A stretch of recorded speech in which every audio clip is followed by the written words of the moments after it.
C'était censé être un bon gros film de guerre à la française, Force Spéciale.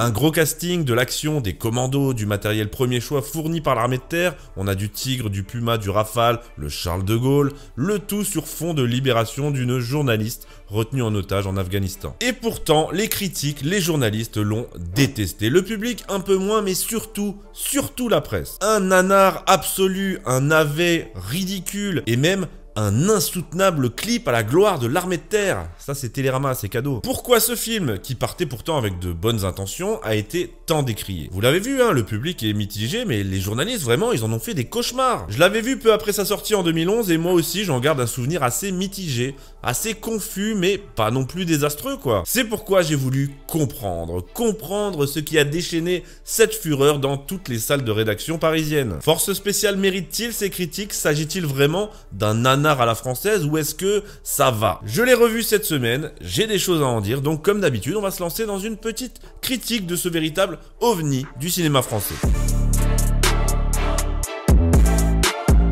Le scénario, il est simple. Elsa Casanova, une journaliste grand reporter qui fait un sujet sur les femmes en Afghanistan, est enlevée par les talibans et retenue en otage. Pour la libérer, le président et l'état-major décident d'envoyer une petite équipe de commandos dans l'urgence afin d'intervenir le plus rapidement possible. Classique, hein, la journaliste humaniste et antimilitariste qui prend des risques à la con, et ensuite, c'est qui va aller se faire buter pour elle? Bah, c'est les militaires. C'est ainsi que notre groupe de forces spéciales se retrouve parachuté au-dessus d'une zone tribale pour la libérer, puis ensuite, suite à un problème d'exfiltration, se lancer dans un périple à travers les montagnes pakistanaises et afghanes avec les talibans à leur trousse. Voilà. Le film est réalisé par Stéphane Ribojad avec un casting 5 étoiles en plus.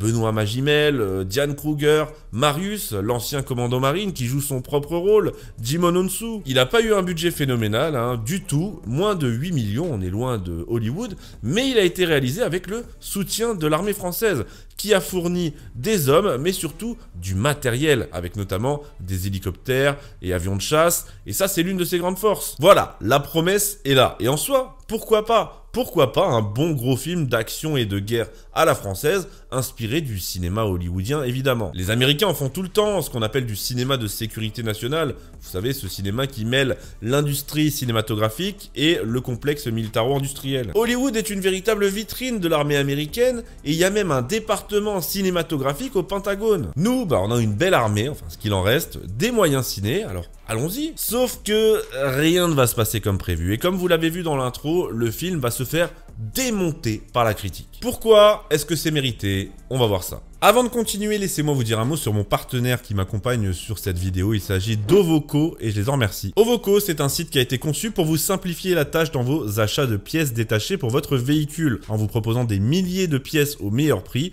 grâce à des vendeurs au travers de toute l'Europe. Si vous avez une voiture, vous avez forcément un jour été confronté à ce problème. Et si vous n'avez toujours pas le permis, j'en connais beaucoup qui sont encore dans cette situation, donc j'en profite pour m'adresser directement à vous. Les gars, on est en 2025, ça veut dire qu'à ce jour, il y a des 2007 qui ont leur permis. Vous attendez quoi? Bref, si vous êtes normal et que vous avez un véhicule, vous avez très probablement déjà eu un problème mécanique et un besoin de pièces. Du coup, soit vous allez au garage et vous prenez du neuf et vous payez plein pot, mais une autre solution existe, les pièces détachées d'occasion. Et qui dit pièces d'occasion ne dit pas mauvaise pièce, hein, puisque sur les voitures, même anciennes, même accidentées en casse, il y a des pièces qui sont conçues pour durer longtemps et qui peuvent tout à fait être réutilisées. Le tout géré par des professionnels et conforme aux normes, évidemment. En plus d'être écologique, ça vous permet de faire des économies, mais surtout de le faire très facilement. Car Ovoco est justement là pour vous connecter à 5000 vendeurs en Europe, soit des millions de pièces d'occasion, ce qui vous offre un très large choix. Les envois sont rapides, la livraison est professionnelle, et pour couronner le tout, et c'est là que ça devient très intéressant, vous disposez de 14 jours de garantie de remboursement, au cas où l'article commandé ne correspondrait pas. Moi, j'ai un ami mécanicien qui s'occupe de ma voiture, et je peux vous assurer que pour trouver les bonnes pièces à un tarif correct, parfois, c'est le parcours du combattant. En plus, maintenant, j'ai un 1,2 litre PureTech. Ah, je sais. C'est là qu'Ovoko entre en jeu et vous permet de vous éviter bien des soucis tout en étant à l'abri des risques et en vous faisant faire des économies. Je vous invite donc à aller y jeter un œil, vous allez voir c'est super simple en utilisant mon lien que vous retrouverez en description. Une fois sur le site, vous entrez votre plaque, le modèle du véhicule, le nom de la pièce, etc. Et hop, c'est parti. Toutes les infos sont en description. Merci Ovoko et nous, on continue la vidéo. Pour commencer, allons jeter un petit coup d'œil aux critiques de la presse, justement, qui sont assassine. Je vous ai concocté un petit florilège. Le Monde qui a mis 1 étoile et nous dit que ce film ne raconte rien. Le Parisien, 1 étoile, nous dit que c'est pas crédible. Première, 2 étoiles, qui le trouve bourrin et nous dit que c'est un platoon castré et sans âme. Impact, 1 étoile, un nanar. L'Obs, 1 étoile, un navet. Spot de pub pour l'armée. Télérama, 1 étoile, un insoutenable clip à la gloire de l'armée française. Oh mon dieu! Même le Figaro nous dit que c'est un pseudo-film de guerre qui ressemble plus à un clip pour les forces armées qu'à un vrai long métrage d'action. Le Figaro pourtant c'est le groupe d'assaut, alors peut-être du coup qu'ils ont pas osé en dire du bien. Les spectateurs ont quant à eux été plus cléments, 3,3 étoiles sur Allociné et 5,5 sur 10 sur Sens Critique. Alors qui a raison? Est-ce que ces critiques sont justifiées? Surtout celles de la presse. Pourquoi la presse a autant craché sur ce film? Eh bien, j'ai revu le film. Pour en savoir plus, ce film, je l'avais déjà vu à l'époque, peu après sa sortie, et j'en gardais un souvenir plutôt ok. Je veux dire, je trouvais le résultat pas exceptionnel, mais je trouvais l'initiative cool, et je continue à le penser. Ça fait hurler la presse bien pensante de montrer une image positive de l'armée. En plus, c'est bien plus nuancé que ça, mais surtout que l'armée participe au projet pour faire sa pub. Non mais quelle mentalité de merde. Premièrement, à Hollywood, c'est la base et ça permet de faire des films absolument épiques. Et là où aux US, vous pouvez louer du matériel militaire pour le tournage, en France, c'est impossible. Donc sans l'armée, vous ne faites rien. Puis je vois pas quelle honte il y a à collaborer avec l'armée pour un projet. C'est bon quoi. Avec eux, on dirait que le mot collaborer prend un tout autre sens. Genre l'armée française, c'est le grand méchant quoi. C'est l'armée du Mordor. Mais détends-toi un peu, Corentin. Ou alors, peut-être que si les journalistes détestent autant ce film, c'est qu'au travers du personnage d'Elsa Casanova, incarné par Diane Kruger, ils leur renvoient leur propre image. Traduction de leur propre image, insupportable, comme la journaliste dans le film. Ça se drape d'intentions humanistes, ça part en Afghan pour parler de la place des femmes dans la société talibane, ça fait des articles pour chier sur l'armée française, et ensuite, quand ça se fait capturer, bah c'est qui doit risquer sa vie pour venir te chercher? Pas Corentin de la rédac. Bref, la presse a détesté pour de mauvaises raisons. Maintenant, elle soulève d'autres raisons, et on va voir si c'est justifié ou pas. Du coup, je l'ai revu, ce film, sans trop savoir à quoi m'attendre, parce que je m'en rappelais plus très bien, mais voici ce que j'ai vu. Le début du film est plutôt pas mal, hein, rien que la scène d'ouverture, bah c'est des jolis plans sur des hélicos de l'armée française en mouvement, un joli balai d'hélicos, on a du Puma, du Tigre, et moi déjà rien que le fait de voir un tigre, je suis content. Traitez-moi de bandeur de l'armée française si vous voulez, j'assume. A contrario, le journaliste de Télérama, là il a déjà fait un AVC. Ensuite, on nous montre une intervention des forces spéciales au Kosovo pour aller capturer un gros méchant criminel, et l'intervention est plutôt pas mal, l'arrivée en opération amphibie en hélico, les déplacements, puis le départ en grappe. C'est pas incroyable, hein, mais ça va, d'autant que niveau réalisme, on est top parce que, sachez-le,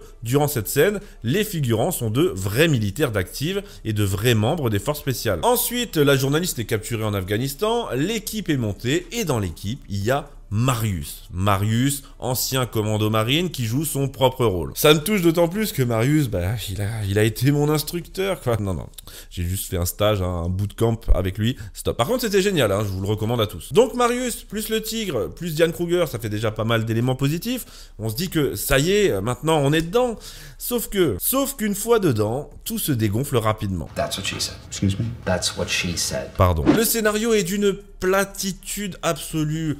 On s'ennuie, il n'y a pas de grands rebondissements, il se passe rien, c'est convenu. Franchement, vous lisez le synopsis, vous avez vu le film. Hein. Faut pas vous attendre à autre chose que ce qu'il y a écrit sur le menu. Donc scénario plat et convenu. Ça, je suis d'accord. Quoi d'autre? Les acteurs, bah, je l'ai dit, le casting est quand même pas mal. Hein. Diane Kruger, Magimel, Marius, Djimon Hounsou, il y a même Tchéky Karyo qui joue l'amiral. En plus, sur le Charles de Gaulle, sur le papier, c'est pas mal. Sur le papier seulement, parce qu'à l'écran, bah, c'est pas très convaincant. Diane Kruger fait de son mieux, Marius aussi, et c'est pas un acteur.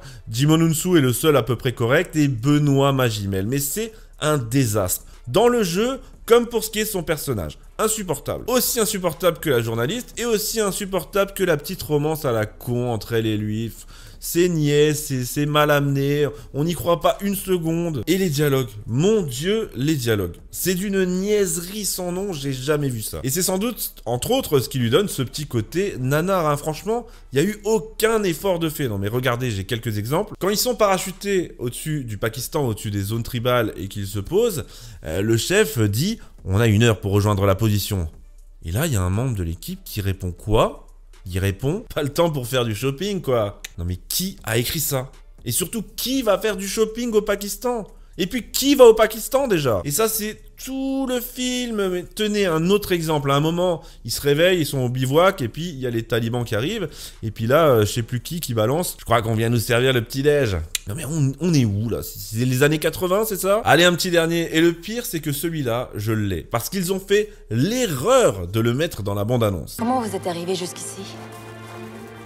Parachute. Vous voyez ça? Bah c'est tout le film. Les petites blagounettes pas drôles lancées sourire en coin par un Magimel malicieux avec son petit chewing-gum. Voilà. Et puis l'intrigue est basique au possible, on ressent pas vraiment l'enjeu, il n'y a pas de tension, tout est mal écrit, scénario comme dialogue, on ne s'attache à aucun personnage. Le film dure 1h50 je crois à peu près, et en tout ce temps, on s'attache tellement pas aux personnages que peu importe ce qui se passe à l'écran, vous n'en avez rien à branler. Même le chef taliban, c'est pas un vrai antagoniste parce qu'il est pas si méchant que ça. Et puis, il est amoureux. Même les talibans, tout court, hein, ne sont pas vraiment des méchants. En témoigne cette scène, alors, cette scène délirante qui est censée être la scène émotion du film où le jeune tireur d'élite idéaliste se sacrifie. Et pendant qu'il se fait avoiner par les talibans et qu'il tombe sous les balles, sans gilet pare-balles visiblement, il crie. Oui, parce que dans ce film, tout le monde crie, hein, tout le temps. Il crie « En plus, je vous déteste même pas !» En plus, je vous déteste même pas. Ah bon? Tu les détestes pas? Tu détestes pas ces gens-là qui viennent, genre il y a 1 heure, de massacrer un village entier avec femmes et enfants juste parce qu'ils vous avaient payé le café? Ça a dû leur plaire à la presse, ça, non? Bah non, voilà. Comme quoi, il faut jamais faire les choses à moitié. Vous voyez, il y a aucune prise de risque, il y a aucune... Il n'y a pas vraiment de prise de position marquée et dire qu'on lui reproche son manichéisme. Je vous parle même pas de la mort de Marius qui est lunaire hein, pendant une séance de frisbee et de l'affrontement final où ils font face aux talibans, décident de faire face aux talibans, debout, à découvert, le tout servi par une musique qui n'arrange rien quoi. Je peux vous paraître dur, mais je vous jure que j'ai de l'affection pour ce film. C'est juste que là, il y a trop de choses qui s'accumulent et c'est pas fini. Parce que le pire problème de ce film, c'est la mise en scène. La mise en scène aussi plate que le scénario et surtout le montage. Le montage est désastreux. J'ai jamais vu ça. Le montage, c'est important. Il y a même un Oscar qui est dédié à ça. Mais pour autant, ça reste subtil. Le montage, hein, quand c'est bien fait ou quand c'est correct, tu le remarques même pas. Alors autant vous dire que quand vous regardez un film, si vous remarquez qu'il y a un problème de montage, putain, c'est vraiment qu'il doit être catastrophique, quoi. Et catastrophique, ça l'est. Ça part dans tous les sens, les plans de coupe complètement what the fuck, les cuts aléatoires, les fondus au noir en veux-tu en voilà, le truc on dirait un PowerPoint. Tout ça fait que les scènes d'action qui devraient être les points forts du film quand même, les scènes d'action sont toutes ratées. On ne ressent rien, il n'y a aucune scène mythique qui se dégage de ce film, mais souvent ça fait très téléfilm du dimanche, quoi. Il n'y a rien d'épique, il n'y a aucune émotion... Franchement, les scènes d'action sont des moments douloureux à passer. Et au cinéma, la musique est souvent utilisée pour masquer ces lacunes-là, pour masquer un mauvais jeu d'acteur, une mauvaise mise en scène, etc. Mais là, même la musique n'arrange rien. Ce film, j'en gardais un souvenir plutôt correct. Mais là, j'ai mûri, j'ai grandi, et c'est juste plus possible. En conclusion... Oui, c'est bel et bien un nanar, dans toute sa splendeur. Il y a quelques trucs sympas, il y a de jolis plans, surtout les plans en hélico, les lieux de tournage, etc. Je peux saluer ça. Mais à côté de ça, il y a tellement de choses qui vont pas que ça ne suffit pas à en faire quelque chose de convenable. Ça m'emmerde d'être dur avec ce film, je vous le dis, ça m'emmerde vraiment. Encore une fois, je salue l'initiative, c'est très bien d'avoir voulu faire un gros film de guerre à la française, avec les moyens de l'armée, un peu en mode hollywoodien, c'est très bien. Sauf que là, le résultat n'est pas à la hauteur et j'en suis le premier navré. Sachez que ce sentiment, je suis pas le seul à le partager puisque les militaires eux-mêmes ont été déçus. De retours que j'ai eu de militaires et même de membres des forces spéciales, ce film, ils en attendaient beaucoup et ils ont tous été déçus. Au-delà du fait que niveau réalisme, au niveau équipement, armes, déplacement de combat, etc., c'est plutôt correct,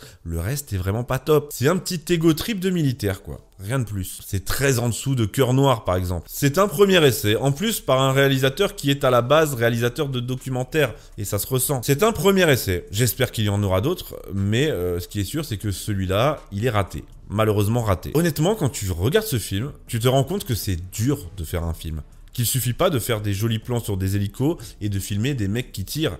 C'est cool, mais ça suffit pas. Donc, est-ce que ce film mérite le tollé qu'il a pris de la part de la presse? Oui et non. Oui, parce que certains points sont justifiés. Oui, parce que c'est bien un nanar. Mais non, parce qu'il a été attaqué pour de mauvaises raisons. La première étant, oh mon dieu, ce film est un spot publicitaire pour l'armée française. Ou encore, oh mon dieu, ce film ne fait pas passer les militaires pour des nazis. Mais ferme-la. Typique de la presse française et pathétique. Le réalisateur l'a dit lui-même dans Marianne. On me reproche de ne pas avoir fait un film à charge sur l'armée française, et il a raison, et encore une fois, je salue son initiative. Mais si je devais donner une note sur 5 étoiles, bah je dirais 2 quoi. 2,5 pour être gentil, 2,6 pour faire chier Télérama. Mais ouais, ça mérite vraiment pas beaucoup plus, et encore une fois, c'est dommage. Il aurait pu être mieux, ne serait-ce qu'avec un meilleur montage et une meilleure musique, ça aurait pu rattraper un peu. Ce qui est sûr, c'est que ce film a eu le mérite de tenter ce registre difficile, et surtout le mérite de ne pas vomir sur l'armée française comme toute la presse de gauche l'attendait. Et rien que pour ça, je vais vous dire, on l'aime quand même. C'est un nanar, mais c'est notre nanar à nous. Est-ce que vous avez vu ce film à l'époque ou aujourd'hui? Qu'est-ce que vous en avez pensé? Honnêtement, donnez-moi votre avis, ça m'intéresse. Vous voyez, les critiques spectateurs sont toutes mitigées, donc je suis vraiment curieux de savoir ce que vous en avez pensé. Dites-moi ça dans les commentaires. Merci encore à mon partenaire Ovoco, vous retrouverez toutes les informations dans le lien en description pour vous rendre sur leur site et commander vos pièces détachées. N'oubliez pas également de me suivre sur Twitch, ça y est, j'ai reçu mon nouveau PC, j'ai relancé ma chaîne Twitch. 2025 va être une année hybride entre YouTube et Twitch. Je vais y être très présent, streamer très souvent, donc je vous attends, je compte sur vous. Et en plus, d'ici demain ou après-demain, à la date de la sortie de cette vidéo, on va revenir sur ce film et en discuter ensemble. Donc, encore une fois, je vous mets un lien en description. N'hésitez pas à liker la vidéo si elle vous a plu, à vous abonner si ça n'est pas déjà fait. Et moi, je vous retrouve très vite pour une nouvelle vidéo.